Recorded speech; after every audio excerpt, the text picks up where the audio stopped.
Kali ini kita membahas tentang soal kasus dari ATLM, di mana soal ini bisa kita temukan pada saat ujian tengah semester atau UTS, pada saat ujian akhir semester atau UAS, atau bisa jadi soal ini kita bisa temukan pada saat ujian kompetensi.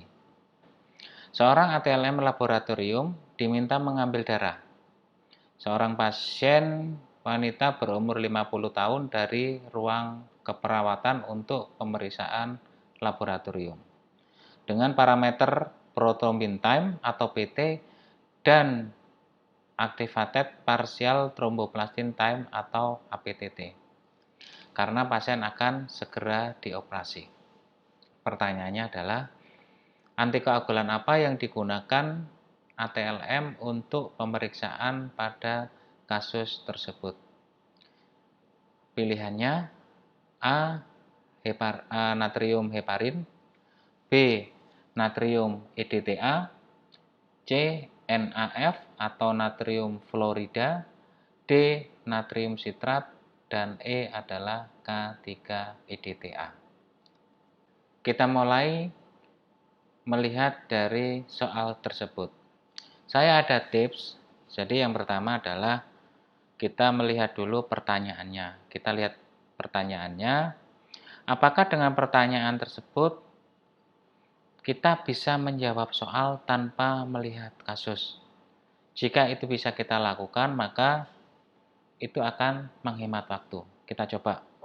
Antikoagulan apa yang digunakan ATLM untuk pemeriksaan pada kasus tersebut? Dengan pertanyaan tersebut, maka kita tidak akan bisa menjawab tanpa kita membaca kasus. Sehingga kita diharuskan membaca kasus. Tetapi dengan kita membaca kasus, maka kita harus bisa membaca kata kunci dari kasus tersebut. Jadi kata kuncinya di sini adalah yang saya beri warna kuning, prothrombin time atau PT dan activated partial thromboplastin time atau APTT. Di mana kedua pemeriksaan ini merupakan faal hemostasis. Ini merupakan kata kuncinya. Jadi bisa disimpulkan bahwa pertanyaan dari kasus ini adalah antikoagulan apa yang digunakan oleh ATLM untuk pemeriksaan faal hemostasis.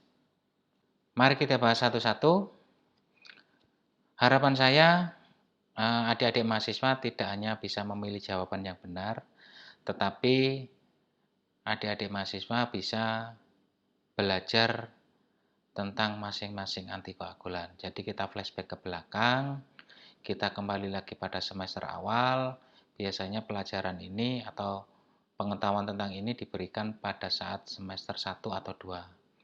Jadi kalau kita flashback, antikoagulan ini fungsinya adalah untuk mencegah pembekuan darah, di mana sistem yang digunakan oleh antikoagulan ini dengan cara menghambat pembentukan trombin yang diperlukan untuk mengkonversi fibrinogen menjadi fibrin. Jadi dengan ditambahkannya antikoagulan tersebut, maka pembekuan darah bisa dicegah. Kita mulai pembahasannya. Yang pertama adalah heparin. Heparin di sini dibagi menjadi 3 macam, yaitu amonium heparin, lithium heparin, dan sodium heparin. Di mana penggunaan heparin ini banyak digunakan pada pemeriksaan resistensi osmotik atau OFT, kemudian penghitungan sel darah, golongan darah, tetapi lebih sering digunakan untuk pemeriksaan analisa gas darah. Tetapi heparin tidak boleh atau tidak disarankan digunakan untuk pemeriksaan elektrolit. Antikoagulan ini bekerja dengan cara menghambat pembentukan trombin dari protrombin sehingga menghentikan pembentukan fibrin dari fibrinogen. Yang kedua adalah EDTA. Jadi sekalian saya bahas poin B sama E. Di mana EDTA sendiri pada praktek laboratorium dibagi menjadi 3, yaitu dinatrium EDTA atau Na2-EDTA, kemudian dipotasium EDTA atau K2-EDTA, dan tripotasium EDTA atau K3-EDTA. EDTA sendiri dari ketiga jenis EDTA tersebut, K2-EDTA adalah paling baik dan dianjurkan oleh ICSH atau International Council for Standardization in Hematology dan CLSI Clinical Laboratory Standard Institute. EDTA sendiri ini bekerja dengan cara mencegah koagulasi dengan mengikat atau mengkelasi kalsium dalam darah. Kemudian yang ketiga, EDTA natrium fluorida atau NaF.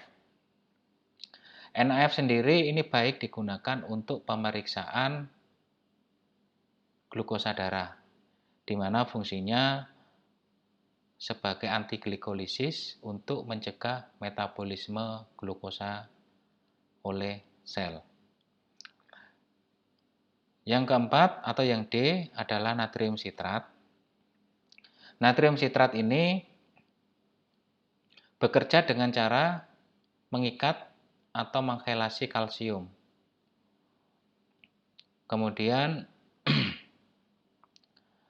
antikoagulan ini digunakan untuk pengujian sistem pembekuan darah atau faal hemostasis. Karena antikoagulan ini paling baik dalam memelihara faktor pembekuan darah dan mengembalikan kalsium ke dalam spesimen selama proses pemeriksaan.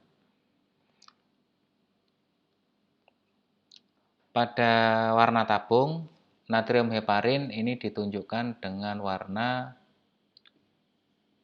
hijau, kemudian EDTA ini biasanya berwarna ungu, kemudian NaF atau natrium fluorida berwarna abu, kemudian natrium sitrat ini berwarna hijau.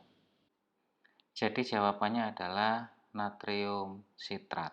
Untuk referensi saya ambil dari buku karangan dari Riswanto dengan judul Seri Buku Laboratorium Pemeriksaan Laboratorium Hematologi terbitan Alpha Media Kanal Medica, terbitan tahun 2013 Yogyakarta. Terima kasih, tetap semangat, tetap belajar, salam ATLM.